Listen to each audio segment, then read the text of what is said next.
ఢిల్లీలో working president KTR మాట్లాడుతున్నారు. Live ద్వారా చూద్దాం.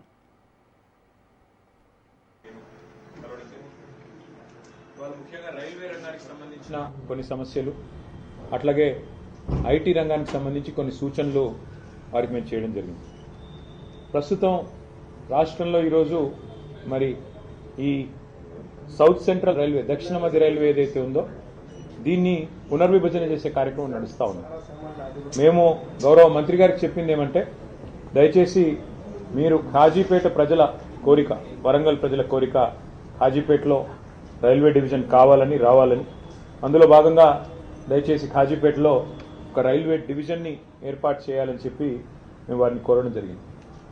ఇది మా ప్రతిపాదన కాదు, రైల్వే ఉద్యోగులు, రైల్వేకి సంబంధించిన నిపుణులు చెప్తున్న ప్రతిపాదన.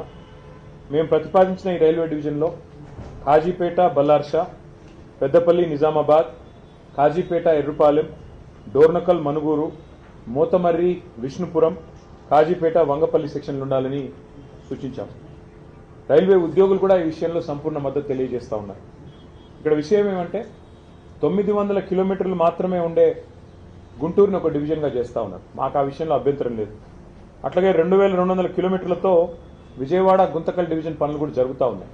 మరి ఇక్కడ కాజీపేటలో దాదాపు 2000 కిలోమీటర్ల ట్రాక్ ఉంది, కాబట్టి దీన్ని కూడా డివిజన్గా ఏర్పాటు చేయాలని కోరాం.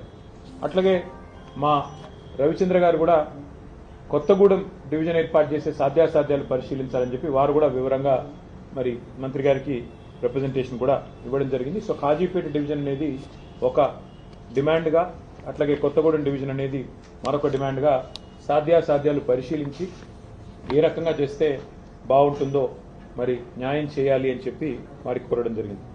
అట్లాగే మీరు హైదరాబాద్ నుంచి కరీంనగర్ దాకా ఉన్న కొత్తపల్లి మనోహరాబాద్ రైల్వే లైన్ ఏదైతే ఉందో, పెద్దలు కేసీఆర్ గారు ఆనాడు కేంద్ర మంత్రిగా ఉన్నప్పుడు 2004-05 సంవత్సరంలో ఆ రోజు అప్పటి ప్రధానమంత్రి మన్మోహన్ సింగ్ గారిని ఒప్పించి ఆనాటి కరీంనగర్ పార్లమెంట్ సభ్యుడిగా కేసీఆర్ గారు కొత్తపల్లి, మనోహరాబాద్, సిద్దిపేట, సిరిసిల్ల, వేములవాడ మీదుగా చొప్పదండి నియోజకవర్గం మీదుగా కరీంనగర్కు కలిపే ఈ బ్రాడ్ గేజ్ రైల్వే ప్రాజెక్టును ఆ రోజు మంజూరు చేయించారు, దాదాపు 21 సంవత్సరాల కిందట. ఇది మొత్తం 151 కిలోమీటర్ల ప్రతిపాదన.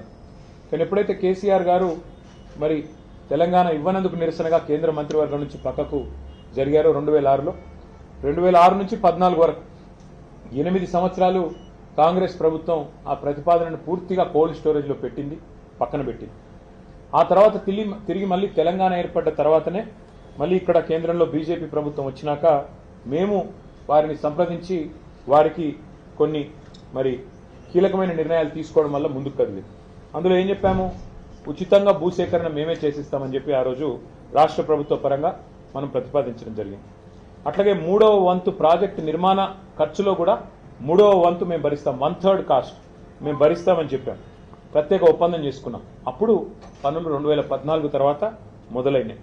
మరి మొదలైన పనులు మధ్యలో కోవిడ్ వచ్చినా, ఇంకా ఇతరత్ర సమస్యలు వచ్చినా, మోడీ గవర్నమెంట్ సహకరించకపోయినా మనోహరాబాద్ నుంచి సిద్దిపేట వరకు సుమారు 76 కిలోమీటర్ల వరకు రైల్వే లైన్ పూర్తయింది.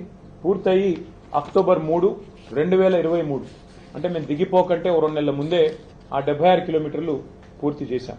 కానీ మిగతా 75 కిలోమీటర్లు ఏదైతే ఉందో సిద్దిపేట, సిరిసిల్ల, వేములవాడ, అక్కడి నుంచి మనకి చొప్పదండి మీదుగా కొత్తపల్లి పోయేది, ఇంతవరకు మళ్ళీ ఈ 2.5 సంవత్సరాల్లో కాంగ్రెస్ ప్రభుత్వం వచ్చింది, మళ్ళీ ఆ రైల్వే లైను మళ్ళీ ఆగమైపోయే పరిస్థితి ఉంది.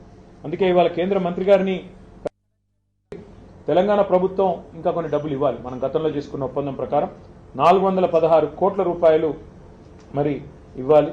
అది ఇవ్వకపోవడం వల్లనే ఇవాళ కాంగ్రెస్ ప్రభుత్వ సహాయ నిరాకరణ వల్లనే ఆగింది అని చెప్పి మంత్రి గారు కూడా మాకు చెప్పడం జరిగింది.